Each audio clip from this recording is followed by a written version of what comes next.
coming out, and please stay after. There will be a Q&A. Doris and I will be here to answer questions, so stick around, and feel free to come up after the Q&A if you have any additional questions or anything like that. But hope you enjoy the film, and goodbye. Thank you again so much for coming, and I want to introduce you to the one and only Doris Muñoz.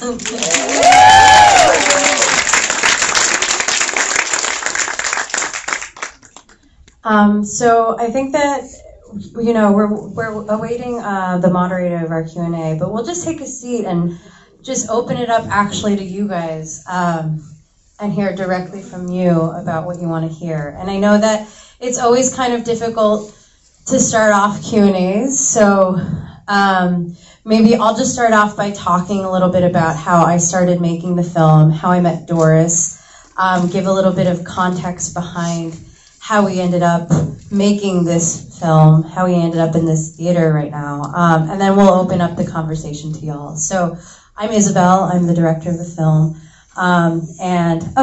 hi, yay! I'm so sorry. No worries.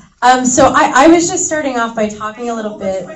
Oh, amazing. Okay, so we'll dive into the questions. I'm sorry, I live in Glendale, so it took me an hour and a half to get there. I apologize to all of you and to you. No.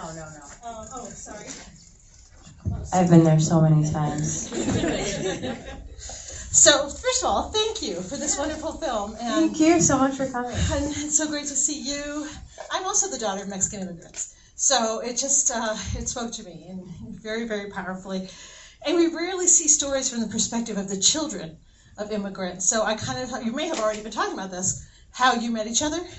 That's what we were just going to dive right in and just kind of give a little bit of the backstory of how we ended up making the film that we're watching. So I too am the daughter of Mexican immigrants. I moved here when I was young. I am an immigrant myself. But I think that my body of work has always, my personal body of work has always kind of focused on immigration storytelling and trying to figure out new and unexpected ways of doing that.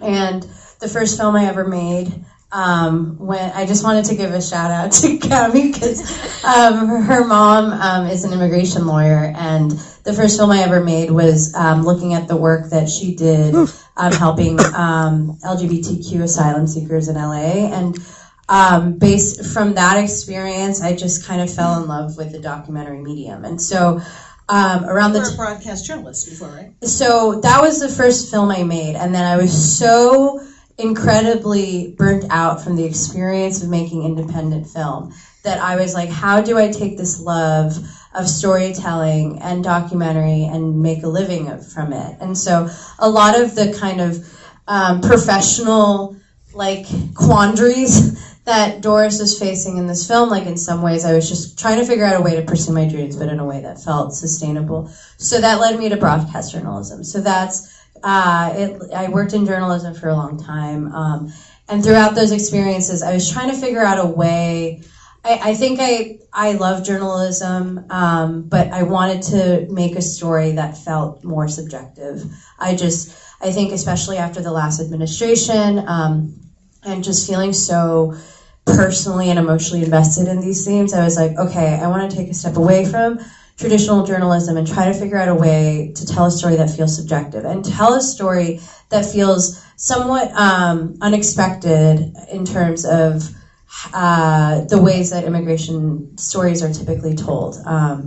And I wanted to do it in a way that talked about mixed status family households, given that it's such a common experience in the United States, and I wanted to figure out a way to destigmatize it. And so I'd been developing this story for a few years, and one day I read an article about Omar, about Cuco, and I was immediately, I started listening to his music, and I was immediately kind of drawn to both his story and Doris's story, because I read about how she was working as his manager. And so I reached out to Doris to kind of just, to ask if there was interest in a documentary film. And over the course of a couple of months, we just started talking over the phone. And one day she invited me to the Selena for Sanctuary show that you see in the film. Selena for Sanctuary is a series of it was a concert series that Doris organized to initially raise money for her family's legal fees, and then kind of grew into a way to raise money for different nonprofit organizations. So anyway, she invites me to this concert, and I just you guys now see her on screen. Doris is such a force of nature, and I at that concert was I have an idea. Why don't I make a film about you? And then, and I was really transparent from the beginning. I was I'm going to follow you all of the time for a very long time. I don't know how long it's going to be. And I moved to LA. I'm 10 minutes away from where Doris lives, and kind of just went along for the ride of what the last 3 years have looked like. So I have to ask Doris, how did that feel to be followed around like that? And what was your initial reaction when you got the call from Isabel and she said that? Did you think it was kind of a prank, or? Not necessarily a prank, because I knew she was legit. I mean, the moment she reached out to me, I was like, who is she? She's quite private, so I had to really deep dive into her work and see all the incredible things that she did at the New York Times too. And that's why I was like, okay, this is her focus. And I see her angle here and what she's trying to accomplish with this film. When she first came to me with the idea of just developing her first feature surrounding this movement that was happening of kids of immigrants in the creative industry, and really trying to figure out how we were going to make that happen, and it wasn't until New York City that it was the decision to be all right, well, okay. Then it felt like a duty, like a calling, and cuando tienes el llamado, you can't deny that, and I had to just ground myself in the fact that this was going to be so much more beyond me, any of my fears of what people would think or say, or what this process would be like. That's a totally new journey for me, right? I've been working in music for years and been adjacent to the film and TV industry, but not necessarily this neck deep into it. And so I just prepared myself in purpose, and just realizing that sharing our story, that's one of millions, was a part of my purpose, and I just had to say yes to it. So any of the fears that I had about what people would think or say, or what the process would be not necessarily dissipated. There's definitely still present, but I think I just had to tame them a bit, because I knew that this meant so much more than this isn't just my story, that this is millions of stories. I'm just the vessel. Mm-hmm. You're a symbol, yeah. By the way, you have a great voice. Not only are you a force of nature, but you have a great voice, right? Thank you. And did I hear you also recorded an EP? Yeah, I released my debut EP a few weeks ago. The film is really a time capsule of my heydays as a rookie manager and pivoting in the pandemic into mentorship. And, it wasn't until really the tail end of the film, not even a year ago, that I had to really come at a crossroads of what the future of my career was going to look like, whether it was going to be continuing behind the scenes and in the industry and I was in the midst of taking a job that was going to lead me down one path, or taking the leap and putting myself out there as an artist. And I felt like every obstacle was coming in the way for me to continue in the industry in the way that I was, and then every door was opening up for me to finally express myself as an artist. And I just had to listen, and when it finally happened, everything really unfolded quite quickly. I made the decision in late October, and November we submitted for Sundance, and then December we found out we got into Sundance, and then January was Sundance, and then February I released my first single, and then it's been nonstop since. So I'm reimagining the way I can be of service to artists the way that I was for so many years, and maybe that my music ushers in that service now. Speaking of your journey as an artist too, I was thinking your success is so entwined with the stability of your parents.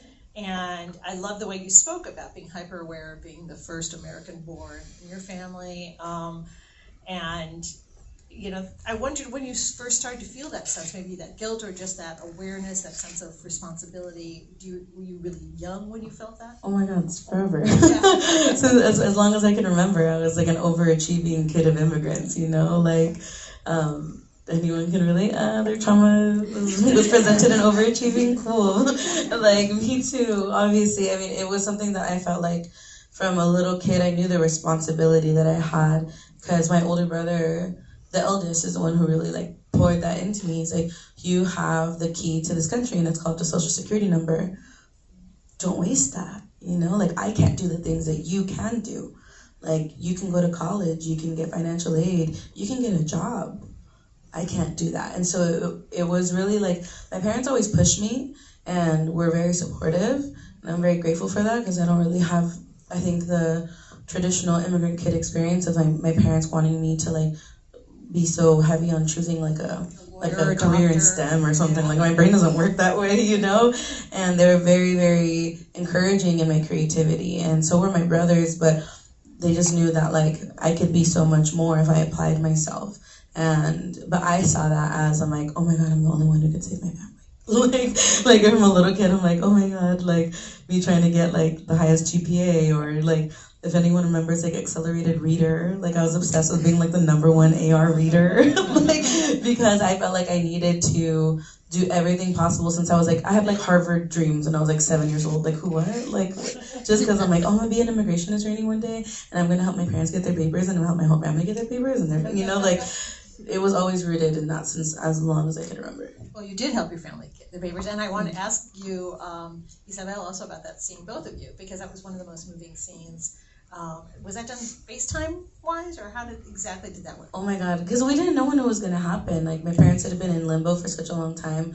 When Isabel first started the film process, I was like, girl, I don't know what's going to happen. You're going to have to wait. You're going to have to work on this film for a long time, because we've been waiting for over 30 years for this day to come, so who knows when this is going to happen. And it just so happened to take place in the midst of this filmmaking process in the last 3 years. And so it was just like we were praying that it would happen over the holidays, because that was like the initial like quoted like time frame, right? And then everything under that previous administration, I won't even bring his name into the room, that fear of like, like, I think my parents received their green cards right before that executive order was signed and released about the complete halt of like green card and like DACA, so we were very lucky.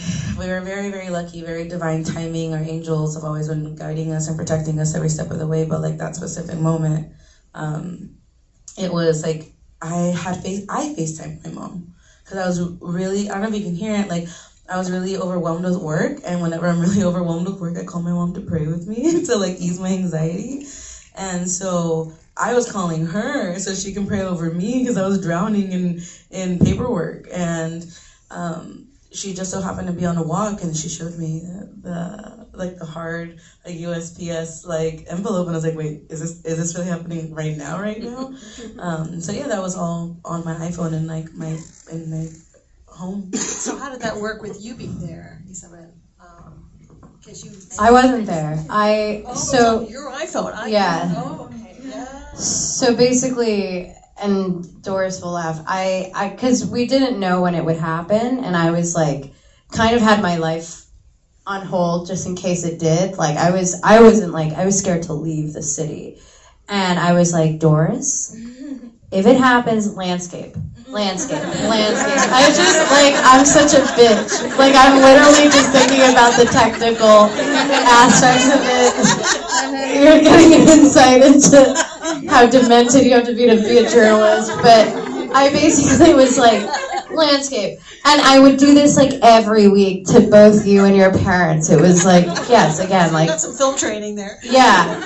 And Doris texted me the video, and I remember I like was driving. I pulled over on the side of the road, and I just heard hysterically crying, and I was like, it's so beautiful, but it's in landscape.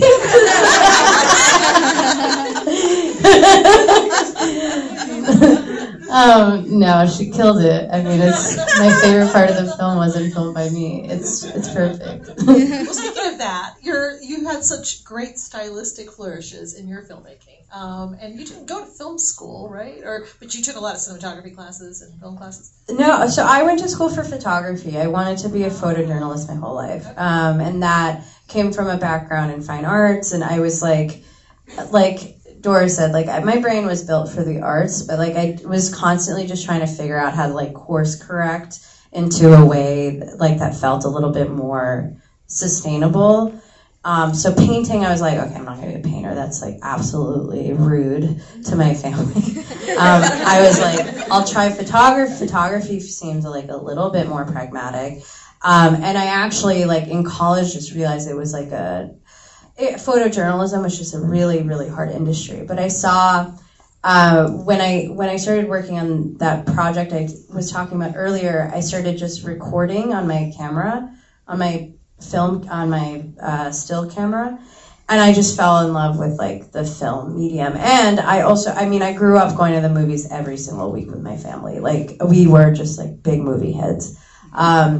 And so, yeah, it just naturally transitioned into it. But I quit I was working in broadcast journalism as a producer, and I quit my job like 6 years ago and spent all my savings on cinematography course. So I tell everyone, like, it's never, like, I just learned how to shoot in my mid-20s, and this was like, okay, I really wanted this to feel stylistic and personal. And it totally does. I was thinking about how supportive your parents are in contrast to Jax's parents, and we just got a sense of them over the phone, that conversation. So I wondered, maybe if you could tell us a little bit, Isabel, about her journey and how you got to know her and just about her parents too. Yeah, I mean, so I got to know Jax. I met Jax because Doris had found her on Instagram. Just like loved her music, loved her Instagram videos. And she, we were spending a lot of time together. It was like at the height of the pandemic. We were like a pod. And and so she was like, hey, like, what do you think of this girl? You could tell, like, Doris, we're kind of built similarly in this way. Like, we have ruminative brains. And she was just like, I can't stop thinking about her. And I checked her out, and then I couldn't stop listening to her music. Like, her music There's something about her. I had the same reaction. I went on her Instagram after I watched it, too. Yeah. And I was like, oh. She's got an incredible charisma. She's just so talented, and her music I'm biased at this point, but I just, like, love her music. And so I reached out, and the idea, the basic premise of it was just like, oh, here's another young Latina who is also the child of immigrants who's trying to make it in the industry.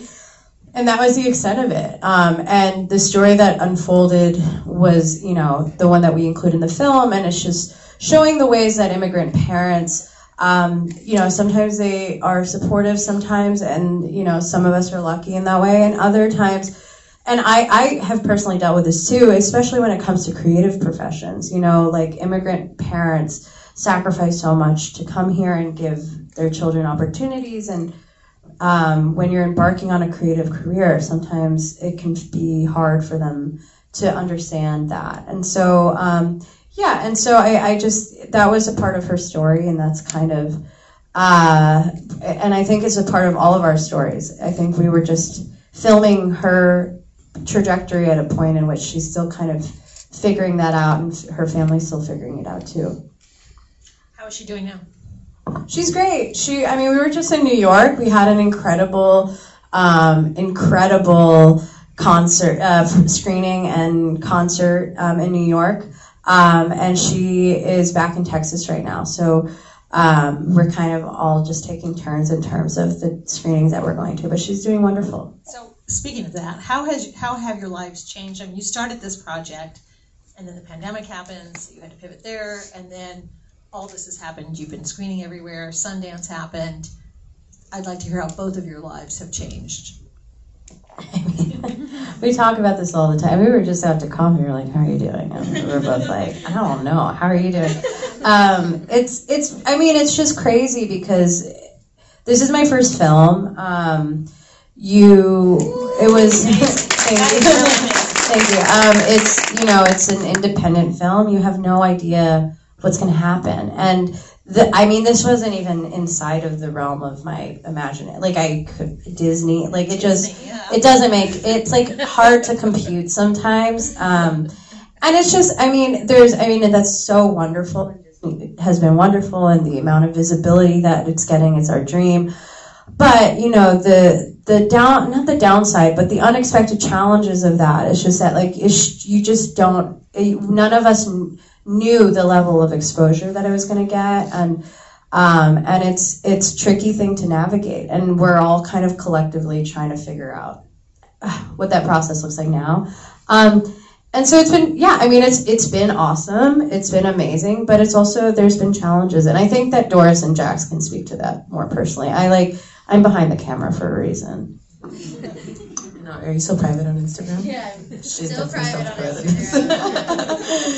Yeah, I knew I had to brace myself for it. I think, like, when it was fall of last year and we were racing for the Sundance deadline, and Isabel was like, I don't know if we're going to make it this year. It's the most competitive year to enter into Sundance because of the pandemic, like rollover, and they cut down programming by a certain percent, and so it's the most competitive. We'll see what happens. And we were like one of the first calls that got into the film, and it was into the Sundance Festival. And I was like, from then on, I was like, oh, my life is going to change.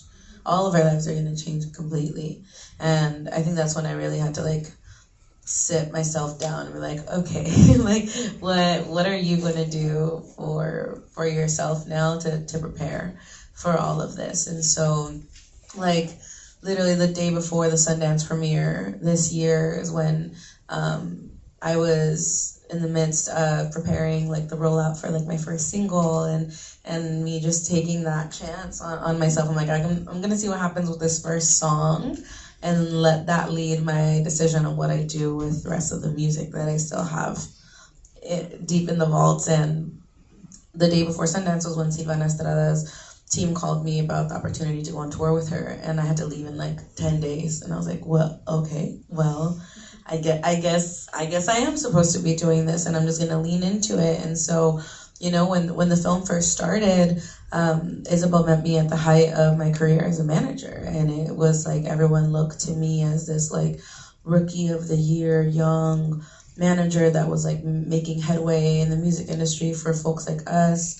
And then with the pandemic, like, my entire industry was shut down, and necessary decisions were made, and the pandemic-induced pivot began, and I went back to school, and, like, thank God for, like, fellowships, and the USC folks held me so hard throughout the pandemic, and allowed me that space for my brain to, like, expand and really wrap around, like, what I wanted to do for myself when I spent so many years pouring my energy into everyone else except me, and so then that started to manifest over the last few months of, like, going on tour for the first time, or letting this film open so many more doors in the film and TV space. Like, America Ferrera came to see the film in New York, and, like, if anyone knows me, like, she's been my number one since day one. People cry when they meet Beyonce. I cry when I meet America, but I had to really hold it in. I was like, I can't fangirl to her because we're gonna work together one day, and, like, we're gonna be cool, and so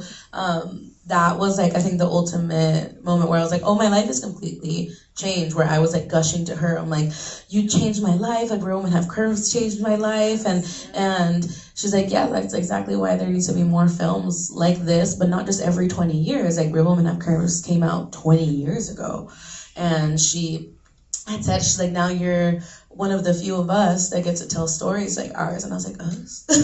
I'm like, you just said us right now? Like, that's us. And so, yeah, my life has completely changed. And this is just after a run of film festivals, and now we're in select theaters, and God knows what's going to happen once it hits globally on the Disney Plus platform. And so I'm bracing myself for more. Like, like, the visibility of this film is what allows, I hope, so many young versions of myself and Jax to see themselves, like, as a form of, I know the buzzword is representation, but, like, damn, it really does change people's lives. It plants that seed of hope of, like, okay, that's possible for me in one way. Or even if you're not Mexican American, or you're just trying to chase after your dreams or whatever, I think you can find a way to connect with the film and the parallels of it. And because of that, it just expands our lives in a different way. We're just reflections, you know. We're like I said earlier, we're just vessels. We're the messengers here, you know. And so, yeah, who knows what's going to continue. So in light of that, I wanted to ask you, because I totally hear what you're saying. I had the same reaction, even though I'm older than America Ferrera. When I saw Real Women Have Curves, I'm like, it's the first time I've seen myself, you know, that type of thing. And so many times we don't see ourselves. So what do you have to say to people who are just starting out, who are other Latinos who are starting out in the business, whether it's in the music business or in the film business? Isabel, what would you encourage them to do? Oh my God, just hold on. like literally just hold on. I mean, I went through like, you know, first gen kid going to like a 4-year university and like having to like work 2 jobs as a waitress on the weekends, but also like intern throughout the week, and like having to like sleep in my car sometimes because of I would be interning in Hollywood on Monday nights and interning Beverly Hills Tuesday morning, and it made no sense to drive back to Orange County in the midst of all of that, you know. And I just had to hold on. Like so many times where I was working for free or getting yelled at as like a temp, or dealing with white supremacy in the industry, like just having to go in the bathroom stall and cry it out and just like come out and be like, all right, like let's keep it going, you know. But I know not everyone has the luxury of being able to hold on, because there's so many systemic, like, I mean, ethnic studies 101 in this house, right? Like systemic oppression, like finds its way into every nook and cranny of our existence. And so for those who are like, that look like us, you know, that are first starting out too, like, even if you don't have that example, like, there's no blueprint for us. There's no nepotism for us, because we're the first ones here in this country, you know. And so, you know, find your peers, you know, like the Issa Rae quote that's based off another quote of like about reaching out to your left and right, you know, and doing that, like that community building. Because like I see people in here that like that knew me since 5+ years ago when I was first starting, and I've built with them over the years, and now we get to like, you know, toast together on the things that we're getting to accomplish with one another, you know. So yeah, find your people and just keep going. See, oh my God. Gotta keep it up. And do, what would you like to add? No, I mean, I agree with all those things. And I think my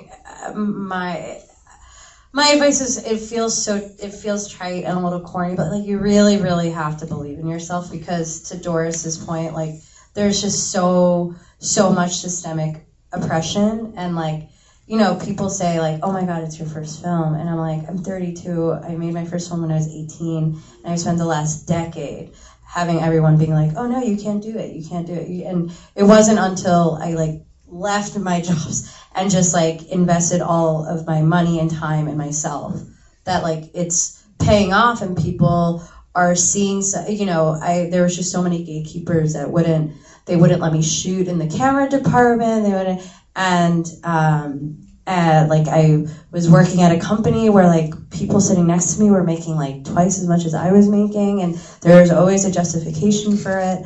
So it's like it's really, really easy to start believing it, to start being like, no, I don't deserve it, or I'm not experienced enough, or blah blah blah. And you just have to like stubbornly push through that, and really just like bet on yourself.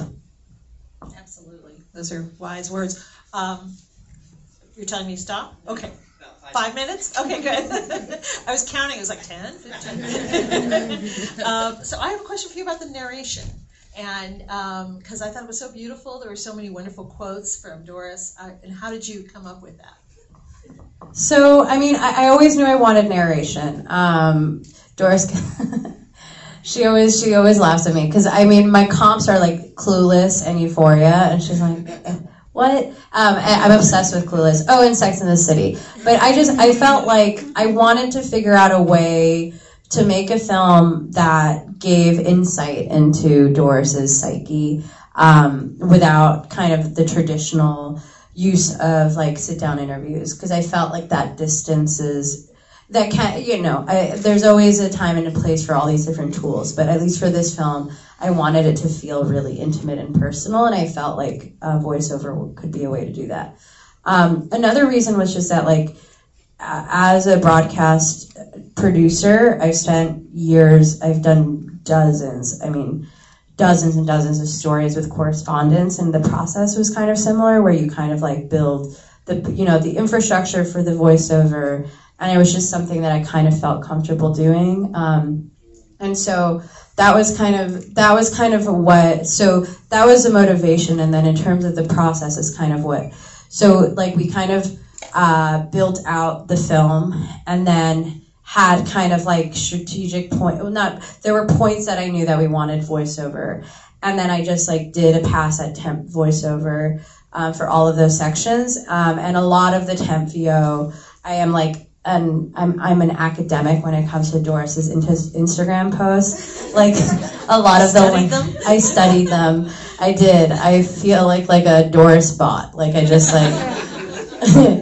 like read all of them, and then just kind of did temp VO, and then we collaborated with 2 LA-based writers to really kind of hone in on the language and have Doris really kind of like fully express herself in the most authentic way, because obviously the way I speak is so it was a true collaboration, and at the end of it, like every single VO take, we did, I don't know, like dozens of VO sessions, like every single take, it would just like get closer and closer to feeling like what she, Doris might say, and how she was feeling. Oh, and the other thing, we did do sit-down interviews throughout the production, just because I wanted to have them in case, and I would just pull from transcripts kind of bites that she had said, and then kind of we would go back, and some of the VO sessions were also kind of like therapy sessions, because I'd be like, okay,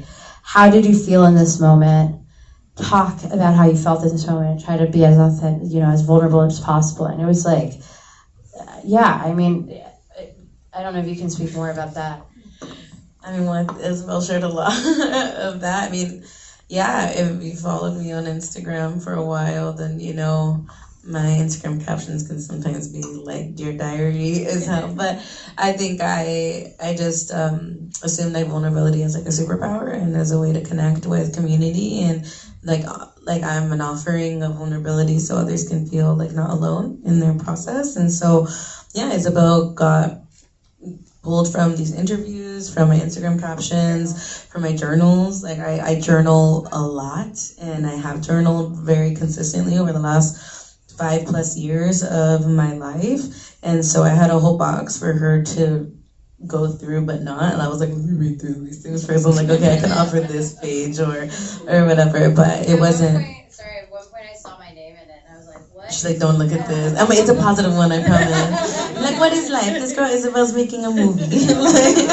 But I mean, yeah, I take my, I'm an anxious person, and so my thoughts like, in the first thing in the morning, like here's the 27 things you need to think about right now. You just opened your eyes, and so I take them to paper, and so yeah, what you hear in the narration of the film is my innermost, deepest thoughts that were then collaborated with. What Isabel thought was best to carry the story, and then also working with like Jessica Selena and Walter Thompson Hernandez in the room to really fine-tune my voice and allow me to even step more into my true voice, because I think being behind the scenes for so many years made me just think very small of myself, just like I need to be smaller and I can't take up space because I'm here to prop other people up to take up that space, right? And so even trying to be as vulnerable as possible, like Jessica really helped me in that, to be like, this is your story,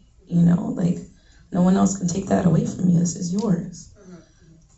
Quick last question. What did your family, your brother in Tijuana and your parents, what did they think of the film? Oh, I mean, they've been so supportive of this whole process. I mean, I'm so grateful for them. This film wouldn't be possible if it weren't for them saying yes, So, like, I'm the one who's like in the industry like this, and so I'm like trying to show them every step of the way, like, what these things mean. But, like, my brother in Tijuana, for example, like, I FaceTimed him last night. I went to go see, like, the last screening at the Laemmle in Glendale, and one of his childhood friends was there, which was really nice. And to have, like, a piece of him there, since he can't be here with us for these screenings, you know? So, like, my oldest brother is the one who gave me the blessing of, like, an eclectic taste in music. Like, he was always obsessed with documentary growing up too. Like, I watched so many films with him, and so to have this moment for our story to be immortalized in this way, like, my parents think very similarly, where they're like, nosotros somos unos de millones, you know? Like, how are we gonna say no to the opportunity to, like, give hope to so many other families that were like ours too, you know? That's a great note to wrap up on. Thank you so much, Isabel Castro and Doris Anahí Muñoz.